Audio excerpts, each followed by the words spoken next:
For me, my full potential is to be able to experience existence as part of me. That's where the spirituality comes in, and that might mean different things to different people. I hear you talking about the role of leadership, and in business, what you're talking about is role definition, operational goals, how we measure success. All of those things are very things. They're very impersonal things, whereas leadership, I'd suggest, is much more personal. It's not about what I want, what my needs are, how do I contribute to the whole. It is about vision alignment. It's about the ability for you to connect everybody's tasks and roles and the playground things, the it's, to how is it enabling, what is the line of sight on enabling the mission.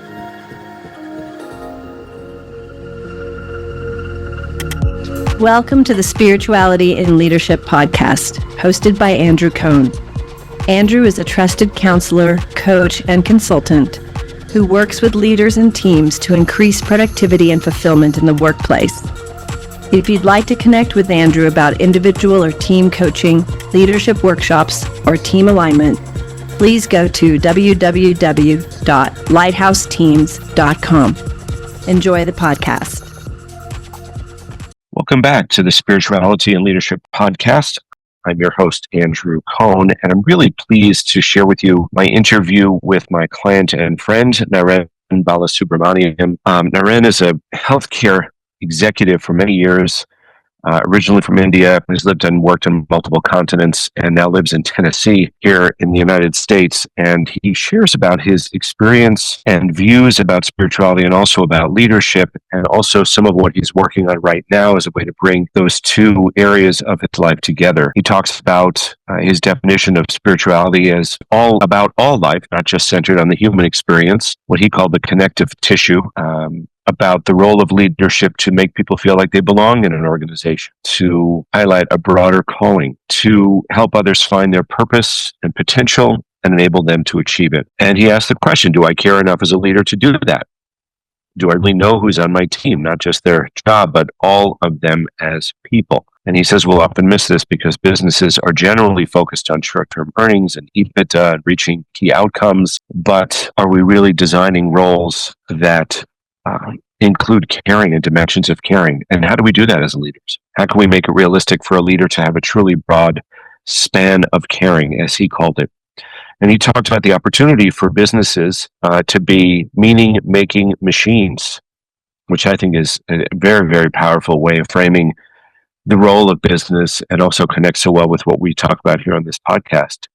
He laments that humanity has become distanced, people have become distanced from one another, which contributes to a variety of maladies, including mental illness in children. And that led him to found an organization called Metamorphix, which is a public benefit corporation he started. And the mission of that organization is to create equitable access and intervention around childhood mental health. They work with school districts using data analytics to drive insights, informing equitable access, identifying and addressing needs, and helping children live richer lives. And yes, the challenge is to make a business like this commercially viable while delivering societal good, which he is committed to do. And as he said, expand his contribution into the world. So I hope you enjoy the podcast interview as much as I did. Look forward to any feedback you might have. Naren Balasubramaniam. Welcome back to the Spirituality in Leadership podcast. I am really, really happy and excited to have with us today Naren Balasubramaniam, executive in residence at Bon Secours Mercy Health in Tennessee and founder of Metamorphix, just a fascinating man who I've had the pleasure of meeting. When he first came to Wharton to participate in the general management program, and he could speak to that if he chooses, but I was fortunate enough to be able to work with him there. And well, welcome to the podcast, Naren. Thank you so much, Andrew. First of all, let me thank you for deeming me eligible to even share my perspective and be on your podcast. It's a privilege knowing you. And I, as you said, we have a bit of a history for the last year. You and I have worked on things together, and you have helped inform a lot of choices and approaches that I've made in life. So it's a pleasure to be a part of this. Thank you. Thank you so much. You are so deemed, whatever that means. If there's a certificate, I'd be happy to sign it, say whatever that means. And thank you for your openness as a leader and what you've taught me as well. In addition to what you're teaching me about some of what you're working on now, which maybe we can get to in this podcast. And when I first told you about this podcast, it seemed like you were a bit energized, excited. You had a point of view about some of what we were talking about in terms of the connection between the spiritual dimensions, the core spiritual dimensions of us as human beings, and leadership right now at this point in time, and how it can be so useful to bring those parts of ourselves into work. In your experience, I could ask you a number of questions, and you know me, I don't script these things ahead of time, but for you, what have you seen over your career in terms of this intersection of spiritual dimensions and leadership, and just you as a person, because your background's a little bit different, being in executive residence in Memphis. I'm sorry, is it Memphis or Nashville? I live in Collierville, but the the closest city is Memphis. Right, that's what I thought. Just want to get that right. In Memphis. So, and you may not be the typical Memphis guy or even the typical Bon Secours Mercy Health guy, but I'd love to hear about your experience with this and what you'd want to bring to this conversation. Absolutely. As you were talking about this last few minutes, you made a reference, spirituality as human beings, right? To me, that kind of draw my attention, right? Let me tee in there is, so we ascribe spirituality to be associated with human beings, and I tend to challenge that. Right. It's about life. It's about existence. And spirituality, I don't center it on just the human experience. I see it more of existential. It's about life, whether it is, the beings around us, the trees and, the squirrels and the flowers around us, as well as we as human beings. That connective tissue is my basis of relating to what spirituality is. So glad to be a part of it. I guess, right, just on that notion, I'm going to say this. So it's me, and me alone. Why this you and me? It's me, and me alone. Why this you and me? Why? So this is why this you and me. Mm-hmm. So why are we here at this time? No, why is this sense of separation that you are you and I am I? Mm-hmm. It's me, and me alone. Why this you and me? This is a poem from one of my spiritual guides. And I read this poem or listened to him about 15, 18 years ago. And this keeps resonating. It is that sense of separation that is from my cultural bearings. That is what we call as Maya or illusion, that we are different from each other. Mm-hmm. Mm-hmm. Right? That's the centrality of how I associate to it's not spirituality in human beings or spirituality and leadership, but the notion of what spirituality is. So I'm just going to take a pause to see if you have any inquiry on that. No, well, I have lots of inquiry on that. I'm trying to decide what would be most useful for whoever might be listening to this. And I'm totally, it's you, it's me, it's nature. I'm looking at the horses behind you, and I think about the horses that we work with here in Santa Fe, and absolutely. And for purposes of these podcast conversations, it's what does that mean in terms of leadership? How can we channel or funnel or focus that broader dimension of spirituality into leadership? And does it have value? And I don't mean that rhetorically. What is the value? How does it help us accomplish our individual goals, our collective goals, our businesses' goals? How does it support others as we're in leadership roles? How can you take this grand, impossible to possibly contain notion of spirituality that you're describing and come into an office?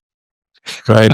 To the point that I made earlier, it's a journey. One is to intellectually say what I said, but experientially living that are two different things. And there is a difference between those two. And my own spiritual journey or my path is really how do I start experiencing that versus intellectually relating to that. Now, what does that really mean when I talk about the separation is really around boundaries. When we talk about in today's priority in humanity across the world is inclusion. And how do you make people feel that they belong in the workplace, in the organization, whether it's Bonds or Mercy Health, or any aspect of an organization or institution? It is that inclusion. So how well do we boundary manage? How well do we express ourselves to separate people out versus make them feel belong? That's the boundary management that is central to how you see or how you relate to spirituality. Now, if we are able to inch towards that sense of I'm able to experience people around me as me and their needs, this can be controversial the way you interpret it and the lens that you're coming at. I mean, we use many of the clichéic references in training and development and workshops as the golden rule of do unto others as you expect others do unto you. And how do you look at respect, the lens of respect from your perspective through the lenses of your own cultural upbringing versus that of the others, right? So these are things that we use to convey the aspect of respect. But the broader calling is about two aspects, right? Leadership. For me, leadership fundamentally comes down to, first of all, I, as a human being, am I evolving myself to the fullest extent of my potential, right? For me, my full potential is to be able to experience existence as part of me, right? That's where the spirituality comes in. And that might mean different things to different people, right? Then, if that's my individual journey, then as a leader, within organizational terms, then you are leading people, right? Fundamentally, at a very basic level, are you able to help others find their purpose, find their potential, and how do you enable them reach their potential? And that's part of an inclusive act. Then we talk about retention and engagement. If only we are able to connect to that one thing about, do I care enough as a leader? Think about all that needs to happen for me to care for a human being and help them or enable them reach their human potential and understand their purpose in their being, which basically means you need to know who's in your team, not just by the job descriptions that are written or are they doing the duties, but they bring in their self. And what is that self? What is the social context? What's the cultural context? Where's the familial context, right? How do you know?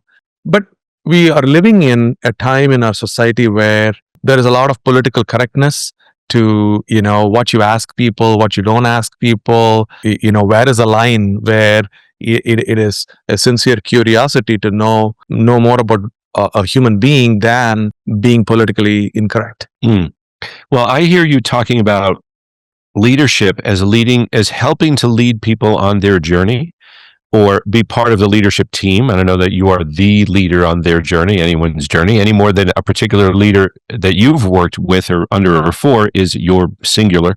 But to lead them and part of their journey, and in order to do that, you need to know them. And that's the inclusion piece. Right. Am I hearing that right? Yeah.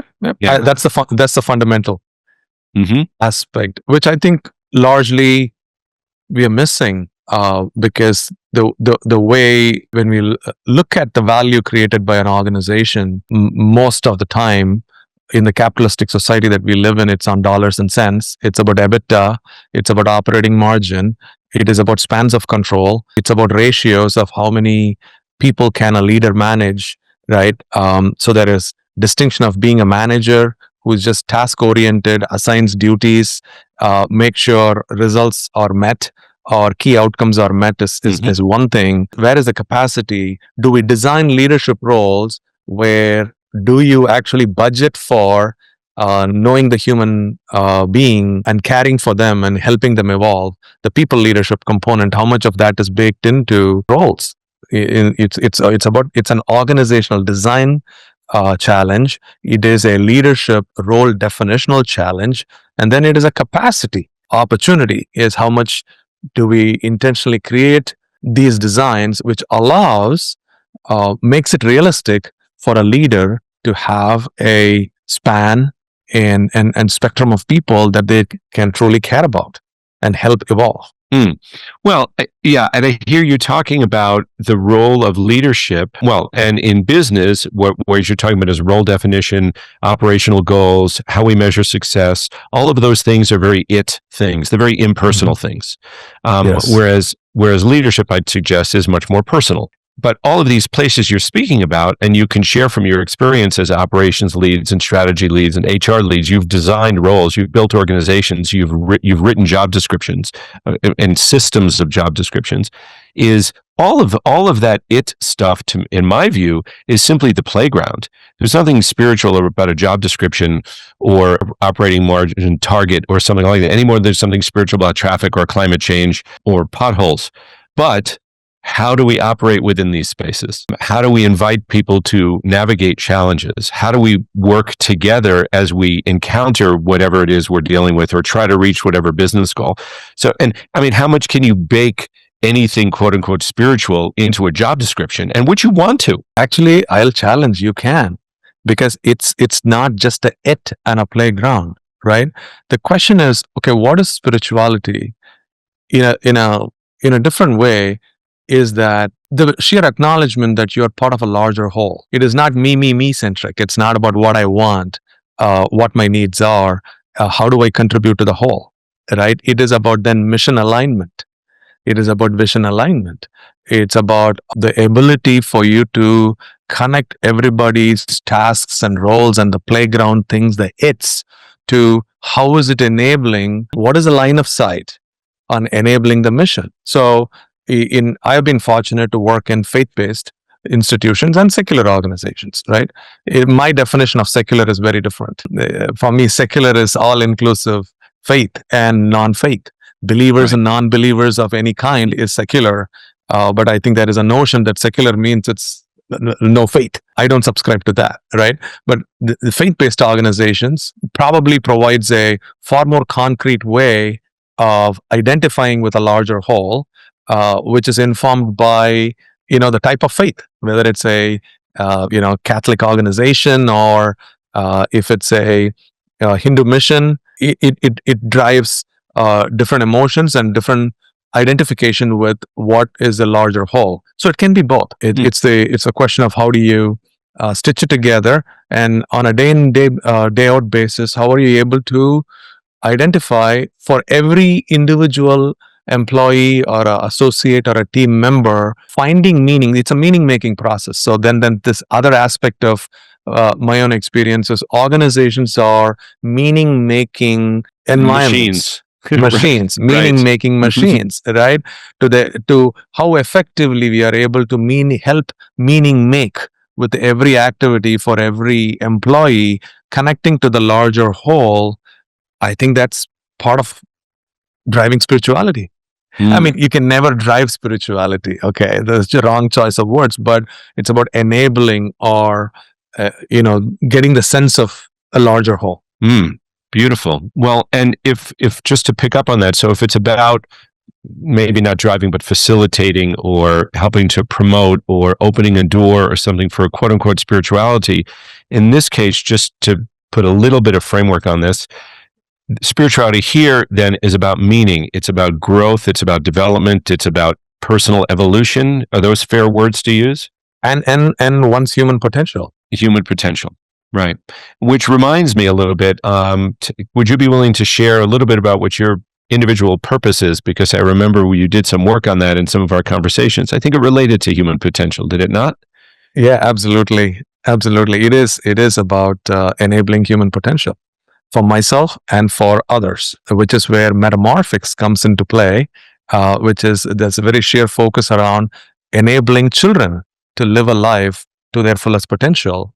And clearly, given the state of teen and adolescent mental health in the country, so the focus around Metamorphix is to really tackle, mind, body, spirit. Mind is a starting point, mental health. How do you create equitable access for early detection and intervention of mental health needs among K through 12 kids? That's seems to be a very aligned to my life's purpose and my passion. Yeah. And could you just say a little bit about how Metamorphix works, what its offering is? or it's serving? Yeah, it's in a early stage. It's a public benefit corporation, right? And let me kind of connect a couple of things. Like you and I got associated through my Wharton journey. And again, for me, that was kind of boundary management, expanding my boundary and my sense of identity of what places I play and what skills do I develop and how I exercise. What came out of that is, really the Wharton conversation, great professors, ultimately it came down to value being a return on investment or IRR. I cannot reconcile with that. I got to see a human value coming out of that or a societal value coming out of that. So a lot of deliberations, but public benefit corporation is by design in its charter is committed to creating societal good. But my passion is creating societal good in a commercially viable manner through products and services. So it's PBC is what I've created, and we went through a very systematic discovery process. One thing is to say that, hey, I think I have a solution, and people are going to buy it. Is one way to do it. Is like, okay, you identify a problem area that you're very passionate about, and then go out and talk to people. Right, that's what I did. I just went out and spoke to a couple of dozen people, stakeholders in the ecosystem around mental health and healthcare, and schools is where we have the aggregation of all the kids, and it provides some systems and processes on early detection. So spent a lot of time with school district superintendents and multi-tier systems of support, intervention services, deans, and all of that. So we are working on a solution in partnership with a couple of school districts who have been early adopters, who have kind of embraced the idea of using data analytics to drive insights that help inform how to implement measures that enhances equitable access of understanding mental health needs and what type of interventions need to be put in place so we can help children through their evolution and help them live a more wholesome life. Beautiful. And there's technology that's in service to that mission. Yeah, absolutely. So it is a AI. Today, no conversation goes without talking about ChatGPT, AI, machine learning. So I'm not talking really from that sense, but it is really about insights, driving insights, actionable insights. So AI is part of it. Machine learning models are going to be part of it. But yeah, that's a huge technology play in it. And so, for you, what is the connection between Metamorphix and the broader spiritual landscape for you? It's a very subjective question. Oh, no. It is just really about me. If I look at my career, we briefly spoke. I was raised in India. I grew up there. I got married there. I had my first job. And if I just think about my own career journey, personal journey, is just really about I've gotten comfortable with not being comfortable, which is my growth has always been about pushing my boundary, testing what else can I do, how else can I expand my horizon, where else can I contribute, how can I integrate things and make it accretive.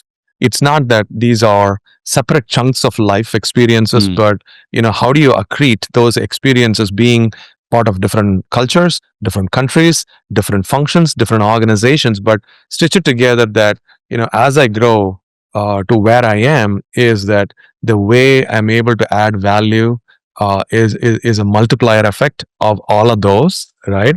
So for me, it's a huge challenge. When we talk about state of mental health for teens and adolescents, we do have healthcare industry very well established in its science of treating with mental illness.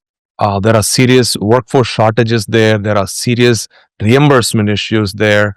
Their models are very different. Schools are deeply entrenched with the way things have worked there, and they have systems and processes. They are set in certain ways.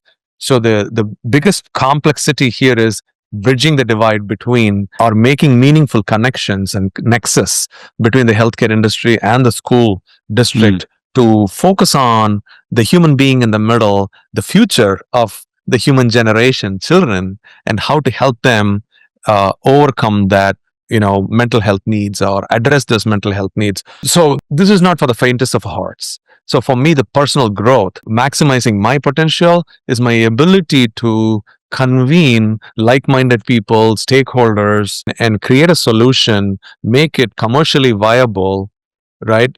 Yet really deliver on the societal good. So, if there is a job, if there is a traditional box and then there is a job and I predictably know what I do every day and day in and day out, that's not for me. For me, it is really about getting into the uncharted territory, whether I have the expertise or not. If I'm able to convene people with the right expertise, but I have what it takes to kind of connect the dots and do something that I've not done before. For me, that is like expanding my potential and how I contribute to society at large. And so it's personal and it's not personal. Well, it's personal, but it's broad, it's other oriented, it's service. Yeah. Is what it is. And service is personally rewarding and personally motivating, but it's not about you, if I may say. And you're not doing something uncharted for the sake of the uncharted. You're doing something uncharted because there's a need that you see needs to be addressed for the greater good. Absolutely. So the scariest scenario, it connects to the spirituality conversation, is just how humanity have become distanced from each other. Right. And I don't want to get into causality and all of that because I'm no expert in it, but at least published literature and facts within the United States show that 50% of lifetime mental illness sets in by the time a child turns 14. But for us, it takes 11 more years before we can detect and intervene. So in that time, lives are lost. Right? The second leading cause of death among teens and adolescents, and even up to age 32, is suicide.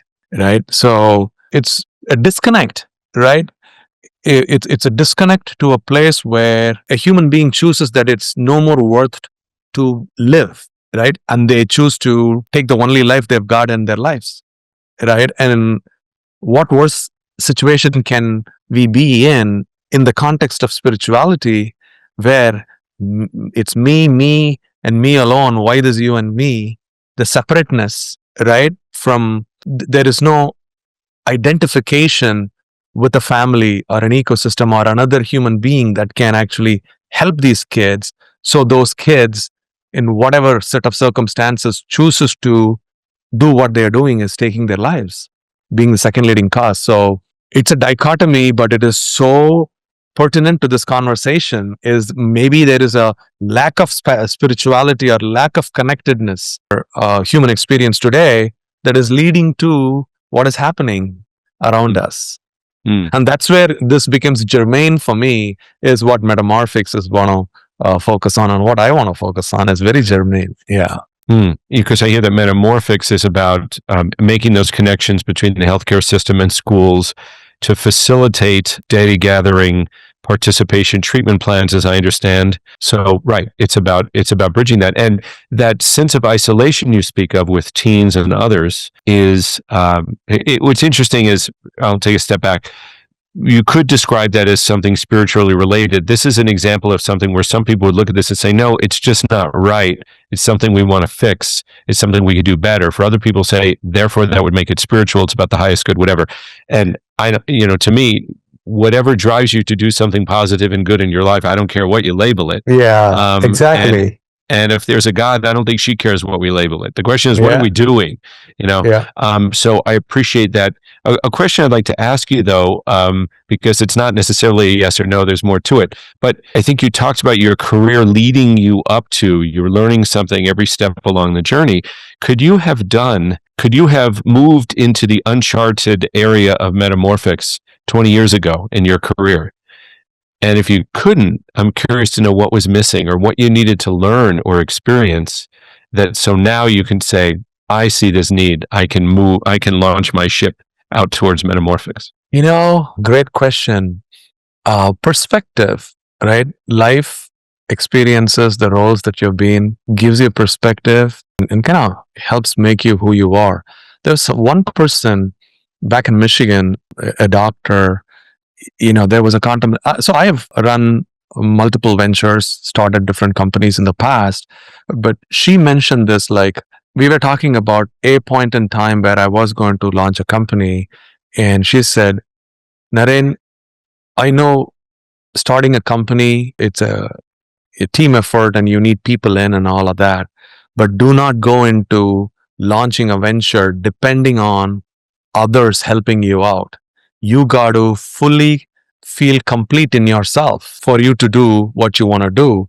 That's that's the place I am in with regard to Metamorphix. I need a lot of help. Like, it's not about I need solving a problem like this needs so many stakeholders coming together and benefactors and whatever coming together to do it.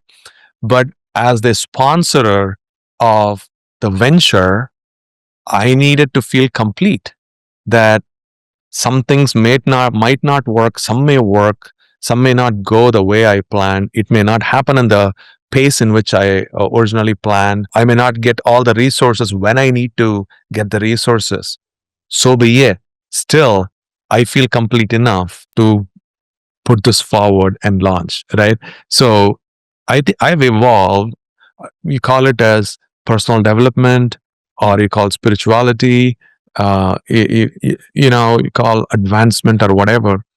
But now is the time where I feel where I need to be to do what I'm doing.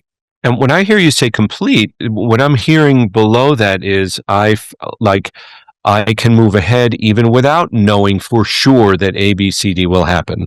I feel confident that I can manage through if those challenges happen. I feel competent as well to lead through these challenges as they might happen. I don't need to have everything completely lined up and see all of the stepping stones out onto the horizon.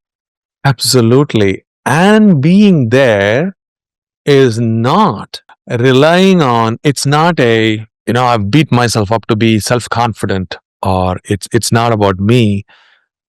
In a way, I will say I've kind of surrendered this. I've surrendered to existence, right? And we call it God, we call it our guru, we call it our spiritual teacher. Mm-hmm. I've kind of laid it down, right? So I trust that enough about the existential reality that it will happen if it has to, right?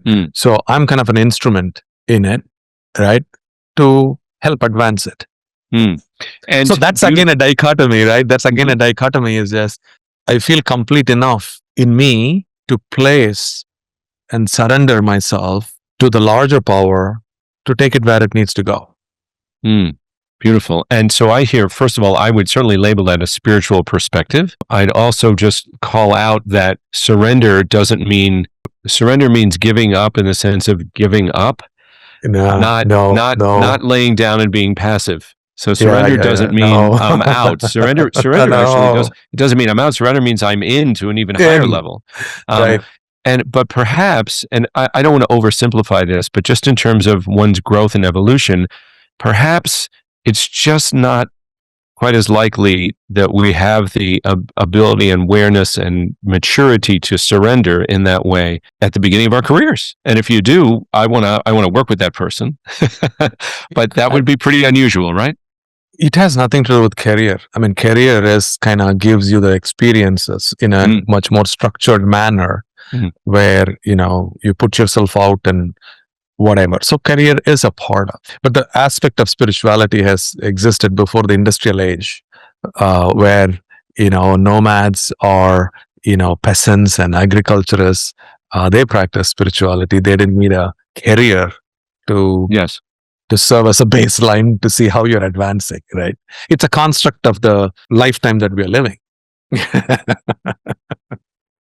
I had a feeling this conversation would wander to some interesting places. I so appreciate your perspective. I love when you disagree with me and redirect in a beautiful way. It's not really disagreement, it's more redirection and refinements. I really appreciate that. I would love to, and I don't know at this point in time, Naren, whether we'll have 200 listeners or 200,000 listeners, but how could people learn more about Metamorphix and potentially you if they wanted to reach out to you? Absolutely. Thank you. Thank you for asking that.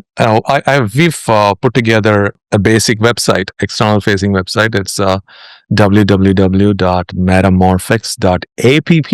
It is not a .com. It is not a .org. It is a .app. So that's a public domain website we have. And it, purposefully, I've left it to intrigue. So the content is light. but it allows people to engage, subscribe and participate in. Yeah. So that's a way to reach out. And I'm on LinkedIn, of course. If people can type in the complex long last name, Balasubramaniam, they'll certainly pick me up and I'll be happy to connect. Beautiful. And I hope they do. And I hope we continue to connect. Yeah. Would love to continue this conversation and really to just put a pin in at this time and then see where Metamorphix is in 6 months, 12 months. And it's been a pleasure to be kind of riding with you as you've launched this and see how this goes. And I appreciate and acknowledge and honor the work that you're doing to connect these different parts of your life in order to serve people. That's what I see. Well, thank you so much. Always a pleasure to talk to you. But this was special. I mean, this was pretty generative. We just were in the moment and we just played into the conversation. No prepared notes. So I appreciate the opportunity to be a part of this podcast. Thank you. Absolutely. Thank you.